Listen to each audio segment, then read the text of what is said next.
Well, howdy, folks, and welcome back to Volume 7 of Sorority Security Guard. Today, we're gonna start with a quick recap of my personal life shortly before the ending of Zimco, and some of the things that I did outside of private security. Then we're gonna dive right into the story of what happened the night that Zimco ended forever. Then we're going to talk about my transition to the very different world of executive security systems, a more high-end security outfit that handled more difficult properties and property managers. Trying to fit in there would have been like me trying to fit in with the friends of Liam Neeson's character in Taken. If we all remember the movie Taken, where Liam Neeson played a man with a particular set of skills. And we recall at the beginning of the movie when they were establishing the background for this character,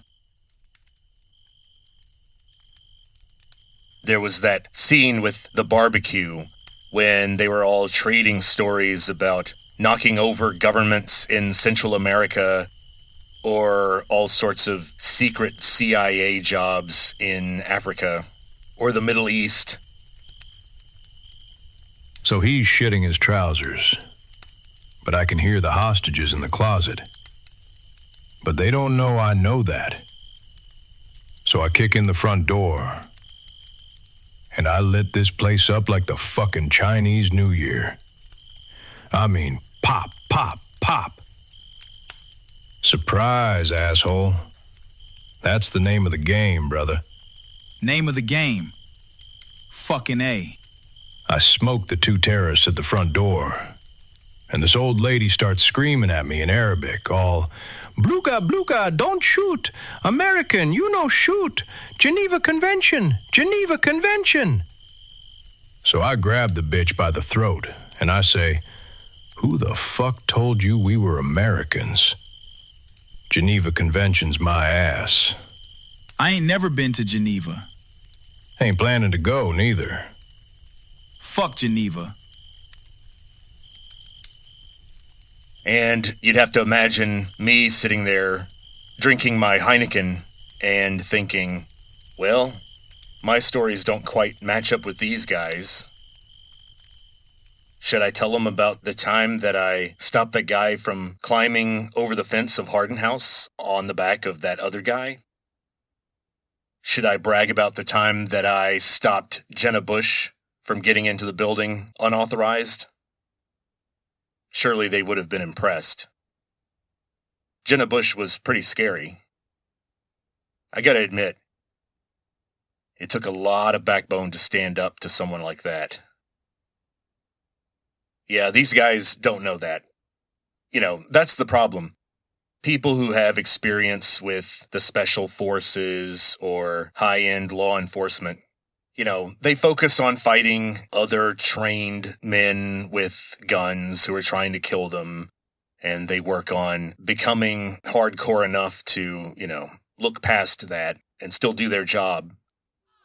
But I gotta tell you, if you have not had experience being surrounded, accosted, or bullied by a group of angry and perhaps intoxicated and definitely hungry sorority girls, then you don't know what real fear is. You don't know how bad things can get. They weren't there when it went down at the Tridelt house. They can talk all they want about the bank robbery that they helped stop, or the guys stealing stuff from a construction site that they caught and made leave, or interesting interactions with the police after they witnessed some terrible accident. But they didn't have the stories that I had.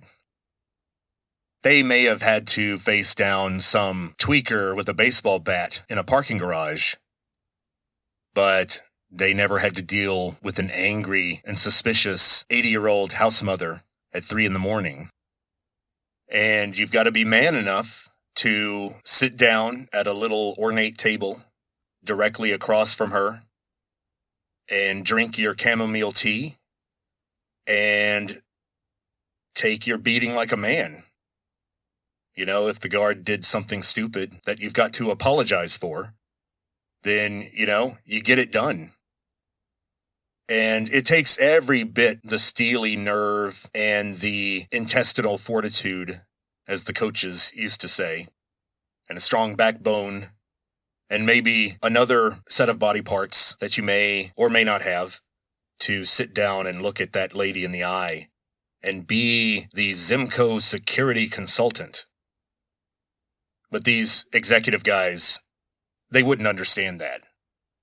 They hadn't been through the fire, the test, like I had. More on them shortly, but first, let's talk about a really lame band. A band in Austin that existed for a couple of months in the late 90s. And we played one official gig at a small club just one block north of 6th Street. So we more or less played 6th Street. A live show to a small audience. Mostly people we knew. It's a bit of a hole in the wall. I think it's still there. I haven't been inside that place in 20 years, so who knows. But this band was called Too Local for Larry. And let me repeat that. Too Local for Larry. Now, thankfully, we didn't use the numeral 2, like, say, Prince would or some of the hip-hop artists of earlier years. But no, this was TOO, as in a band that was excessively local in some way, whatever that means, for some guy named Larry. Now, during a long, extended, well, let's just say overextended discussion about the possible names for the band that we had in one of the band members' dorm rooms late at night, my vote was for The Poetics, which is based on a sort of bad translation of the title of a book compiled by Aristotle's nephew. Aristotle's lecture notes on how humans construct art and what that means, and the different types of literary constructions. Of course, I thought that would be very appropriate. But our drummer at the time, he almost got the bassist to vote for him for his suggestion, which was ultimately vetoed. But it was to name the band All Five Fingers. All Five Fingers. And that didn't even match our style. So the rhythm guitarist, who wrote a couple of songs, he decided that he would go ahead and offer, reluctantly, his suggestion, which was based on a story that he had when the rhythm guitarist was in another band and they played some shows. And they sort of just fit this Austin style at the time. Sort of like this weird 311, maybe laid-back ska style with occasional Weezer-type songs thrown in there. And someone described the band that he was in. Someone named Larry. Someone named Larry. Named Larry. Named Larry. Spoke to the rhythm guitarist about the band he was in and explained that their band was just a little too local. It just had too much of that local sound. So our rhythm guitarist, I suppose, was committed to breaking out of that mold because the band was a bit of a motley group.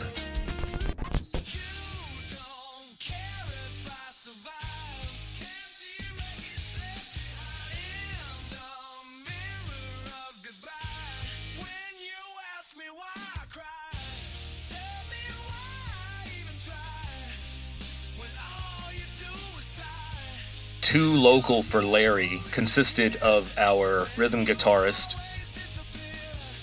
who was a Weezer fan and liked some of the more laid-back songs, maybe more like what, say, 311 was doing at the time.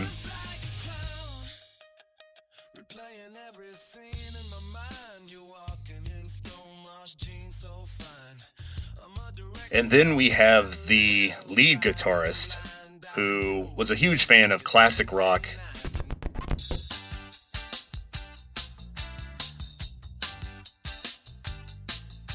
He worked on his Eric Clapton-style riffs all the time.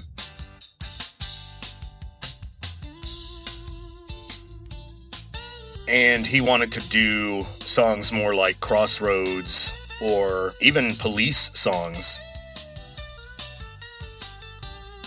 However, that proved to be very difficult for our drummer.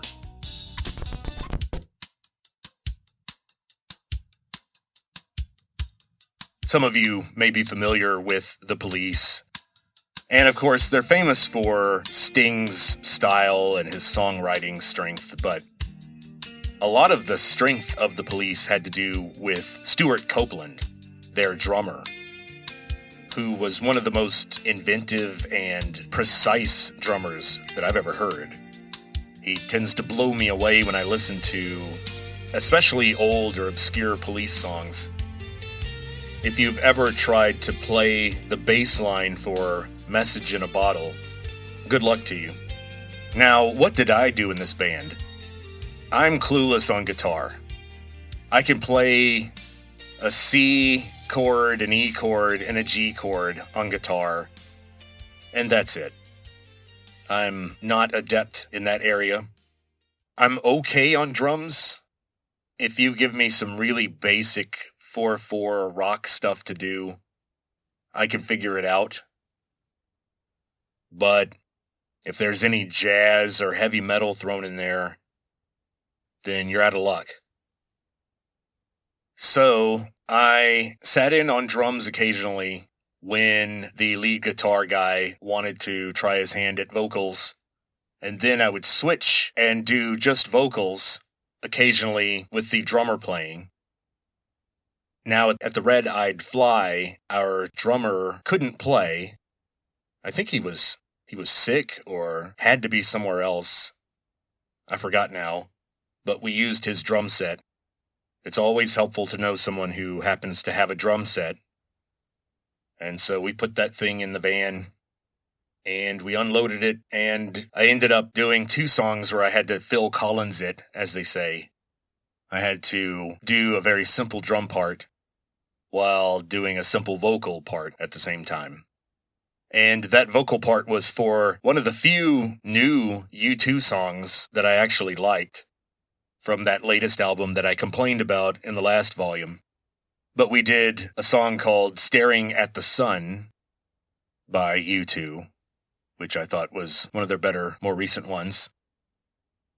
We also couldn't help but do a Police song, so we did Every Breath You Take, which, ironically, the Police themselves kind of hate that song, and they hate how popular it got.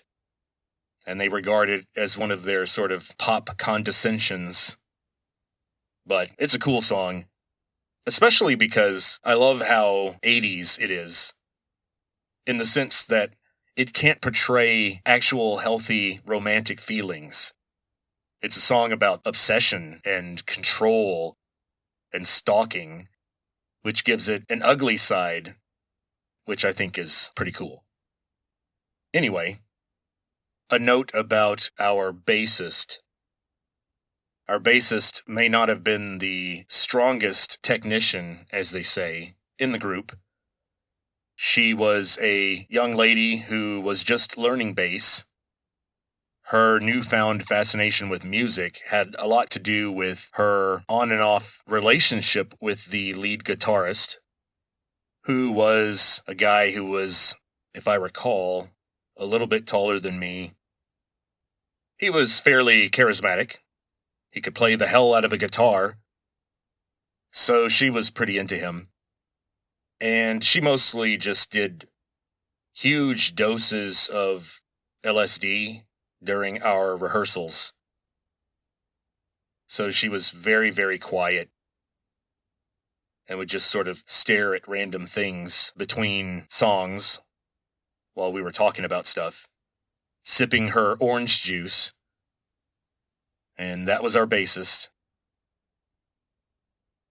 And then, of course, there was the clash of styles between our rhythm guitarist, who wanted to do more laid-back pop-type stuff. He wrote a song called "And You Wonder Why I Cry." Now, I can guarantee you, I did not sing that song. He wanted to sing that. It was more in his range and style. Plus, I'm not going to be singing about crying over somebody. Now, stalking and controlling them in Every Breath You Take, I'm totally cool with that. But crying because I'm missing somebody or something? Nah. Not my style. Not into it.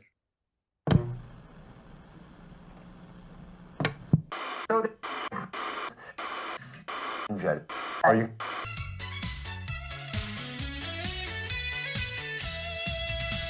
The sun rises red over iron and steel. Vincent the Great will force you all to kneel. His wisdom outshines the stars that shine at night. His mind shut like diamonds, his will forged in spite. The factory stripped with our sweat and our blood. He is our Yahweh. This song is called Why I Cry. Lyrics written by our dear leader. Music generated by Marika, under the direction of our dear leader. And apparently he can't stop writing lyrics hip-hop style. I mean, a human singer would pass out from not having time to take a breath. I mean, Jesus Christ. Our dear leader tried to recall the banal lyrics of the song written by his bandmate back in 1998. Ooh. But he failed. But he refused to allow the AI to invent new bad lyrics. So, Vincent made his own bad lyrics. Wow. Also, he tried to capture a Weezer sound with just a touch of blues, like the actual song. But he failed again. He ended up with the 90s rock ska blue something. Anywhere, here is our newly minted masterpiece. AI turd. Masterpiece. Why I Cry. Let's hear it.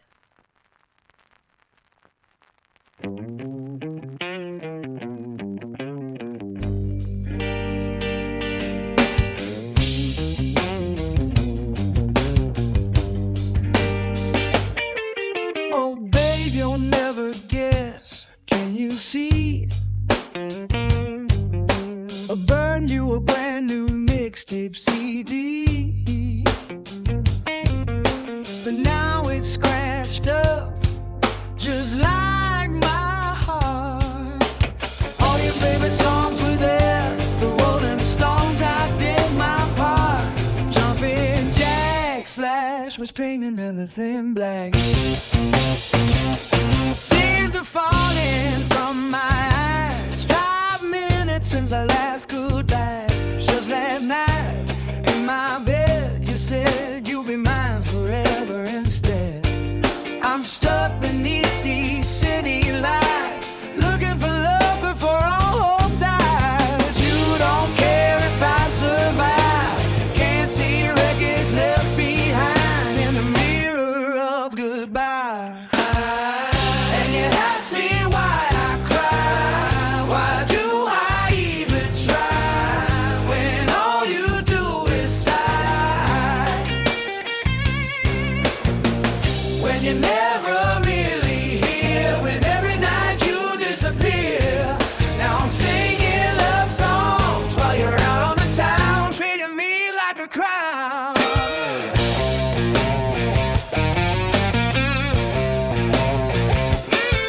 Replaying every scene in my mind, you walking it out in stonewashed jeans. I'm a director, lost without a lens, fighting blind, dialing you on a landline.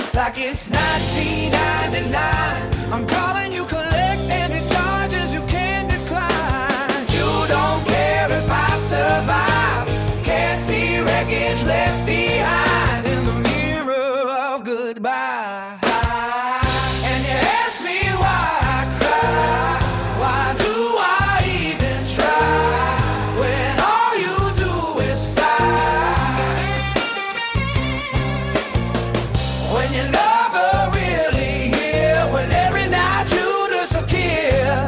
Now I'm singing love songs while you're out on the town, treating me like a clown.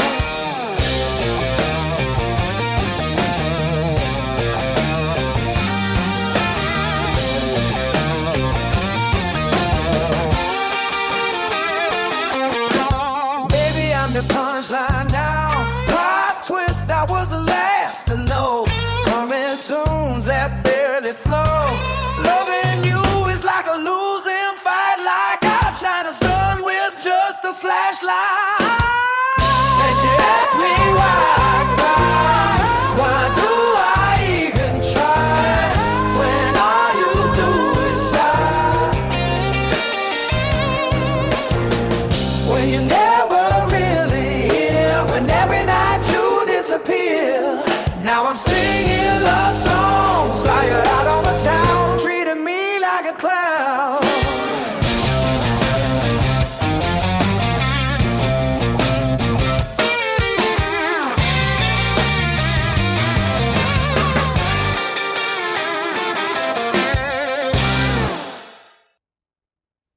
And so, too local for Larry was not meant to be over the long term.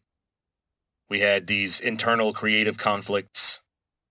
And as 1998 switched into 1999, and I began preparing for my trip to Italy and working with Ron to prepare my summer absence from Zimco, I had to withdraw from the band and dorm life in general. By 1999, my focus was definitely becoming off campus. It was toward the end of my career. I was wrapping up my coursework, trying to graduate. Although, starting in the fall of 99, all the way through the spring of 2003, there were a couple of part-time semesters there where I actually did work more than study. So things were beginning to shift. I was becoming focused on just trying to pay the bills, trying not to go more into debt, and trying to graduate so that I could start looking for a real job.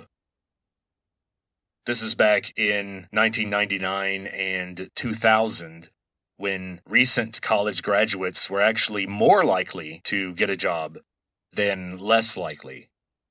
Today, in our current job market, if you have received a bachelor's degree in the last, say, 2 years, you are statistically less likely to get a job than someone who's, say, 40 and floating around the job market after some other layoff. So things are bad for young people now, as I've said before. But they were pretty promising for young people back then. There were lots of opportunities. So let's talk about my return to Austin and my return to Zimco in the fall of 1999.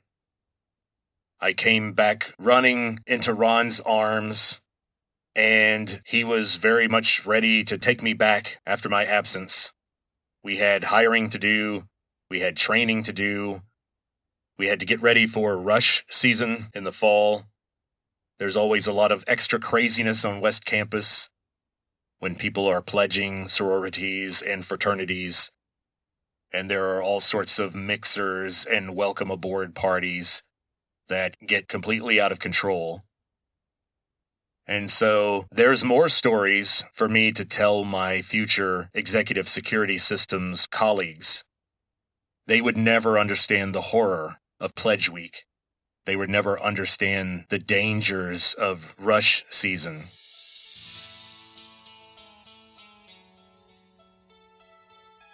They never had to listen to I Want It That Way by the Backstreet Boys, played over and over and over again for 3 hours, while a group of incoming freshmen practice a choreographed dance that they had prepared to help show their spirit for the sorority that they were going to pledge. If you've never known that horror, then, I don't want to hear it. You haven't been where I have. You haven't been in the shit, as they say. You don't have the 1,000-yard stare like I do.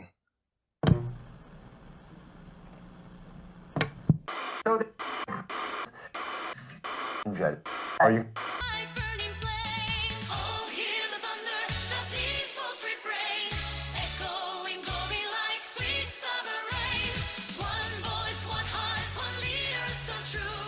The world kneels down to the red, white, and blue. This song is called Gotta Be Sunday. Lyrics written by our dear leader. Ooh. Music generated by Marika, under the direction of our dear leader. This song was inspired by the Backstreet Boys. Wow. The lyrics express Vincent's deepest feelings about love. Is there a place for love in our dear leader's life? Oh God, I hope so. Anyway, here's Vincent's anthem to love. Gotta Be Sunday.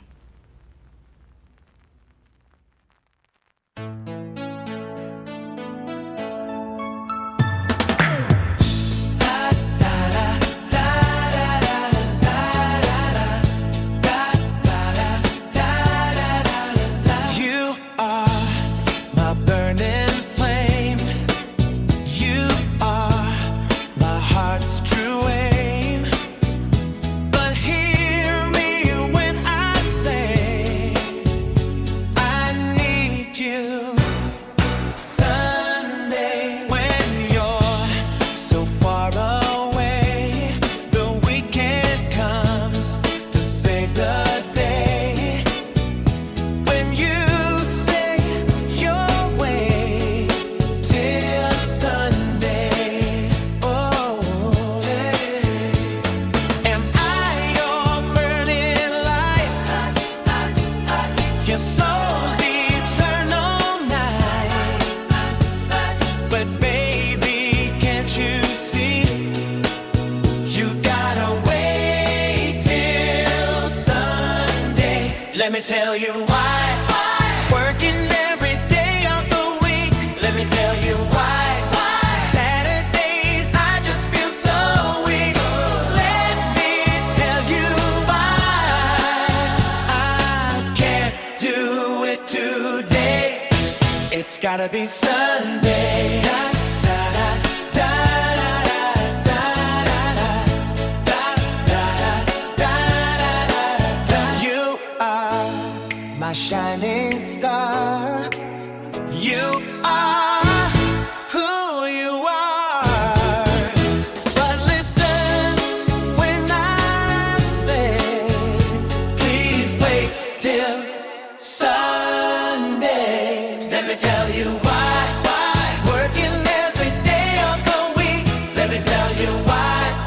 Saturdays I just feel so weak. Let me tell you why I can't do it today. It's gotta be Sunday. Da, da, da, da, da, da, da, da, da, da, da, da, da, da.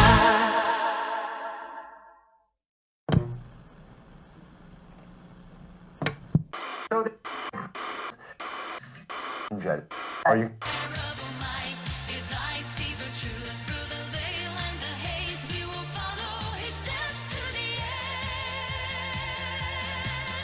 of our days.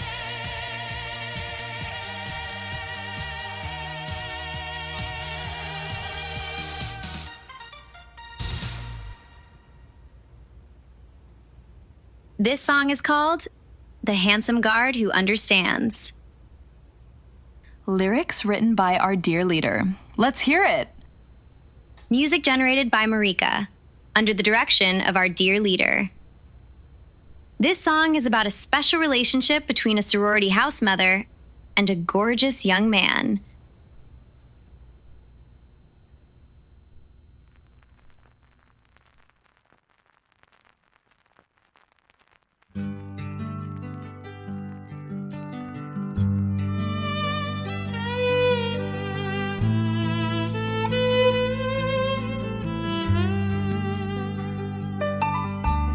Does it get better? She asked me in the night when the porch light flickers off and on, and the girls are upstairs out of sight.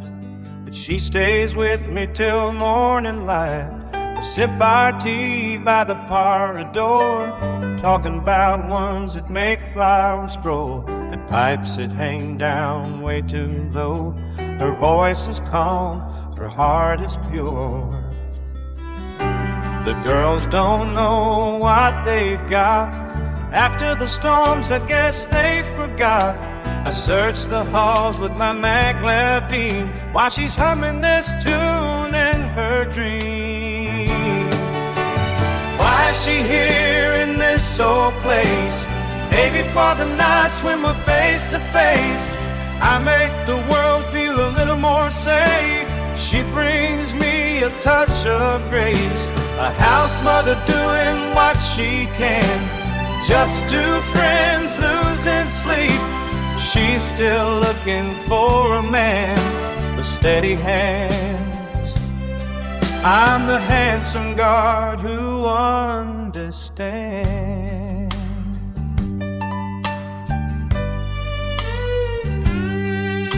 She knows her way around a thread, but she wants to mend old trees instead. You mentioned Ted Bundy, she feels the fear that her former sisters once knew, but she feels the anger rising too. She forces it down, and then I see, as she takes my hand with knowing eyes, she hates the girls even more than me. Why is she here in this old place? Maybe for the nights when we're face to face. I make the world feel safer eyes. She brings me a touch of grace, a house mother doing what she can. Just two friends losing sleep. She's still looking for a man with steady hands. I'm the handsome guard who understands.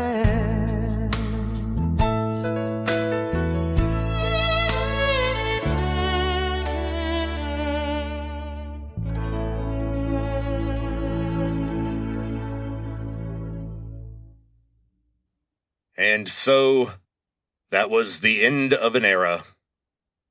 Zimco was over. But the story doesn't stop there. As I mentioned at the beginning of this episode, I moved up in the world to a much more serious and extreme security outfit. So in the next episode of Sorority Security Guard, we're going to talk about all kinds of stuff, like this company called NetPliance that inhabited a giant building in an office park on Loop 360. Like I said, out where they filmed Office Space. And NetPliance was the scene of quite a bit of .com drama, including a very, very angry investor who went by the online moniker of Rumble Duck. And Rumble Duck threatened to gun down a lot of people, including me. We'll talk about that. Man, everybody's always gunning for me. I don't know if that means that I'm terrible or... Nah. It's 'cause I'm awesome. That's why everyone's gunning for me.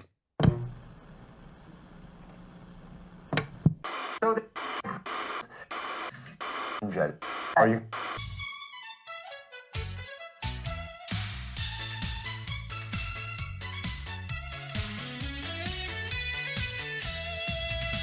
The sun rises red over iron and steel. Vincent the Great will force you all to kneel. This song is called Close to Dark. Lyrics written by our dearest, dearest leader. Music generated by Marika, under the direction of our dear leader. Inspired by Cream, that classic rock trio that featured Eric Clapton. It's about a young, sexy security guard holding on to love in the dark. battling for justice until the dawn comes. He kept us safe. That's what he does. So safe. So safe. Anyway, this reflects how he feels about his girlfriend. Now wife. Bitch. Anyway, here's the third and final turd. I mean masterpiece. Close to Dark.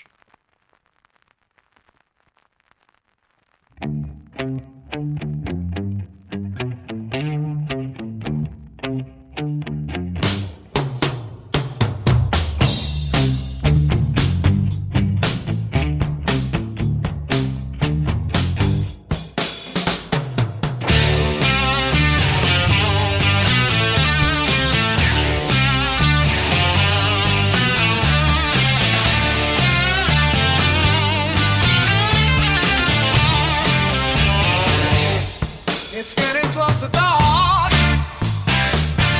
When the sodium lights turn on, I keep the logs and I take the logs. On duty till the morning calls. Keeping watch as the night crawls on.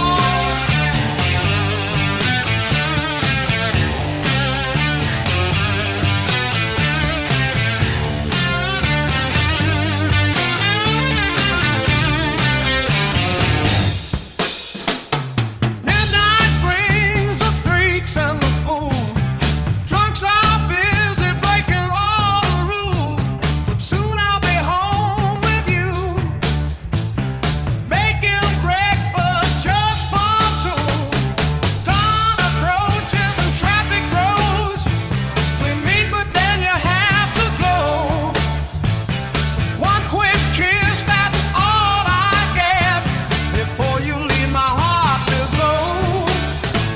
Soon I'll be there by your side. When the rain comes, I'll be by your side. I've been waiting way too long. It's all I've been thinking of, to go back where I belong. The classroom of your love. Midnight brings the freaks and the fools. Drunks are busy breaking all the rules. But soon I'll be home with you, making breakfast just for two. I've been waiting way too long. It's all I've been thinking of, to go back where I belong. The classroom of your love.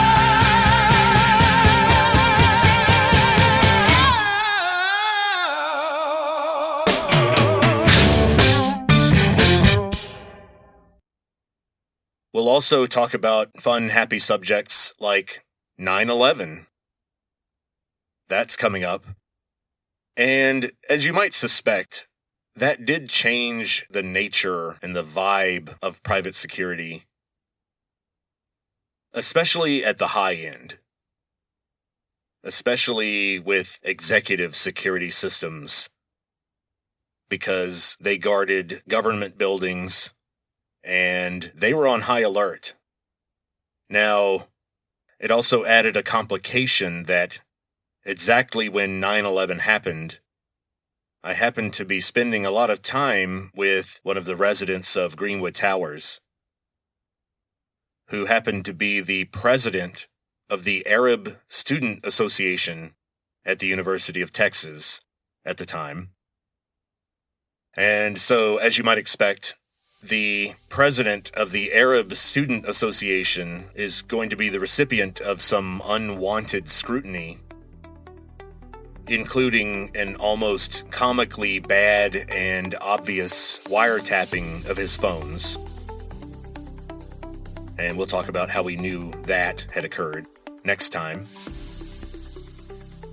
And so, we'll be moving along in my hero's journey, on my journey to becoming the badass superhero that I became with executive security. But more on that later. And so,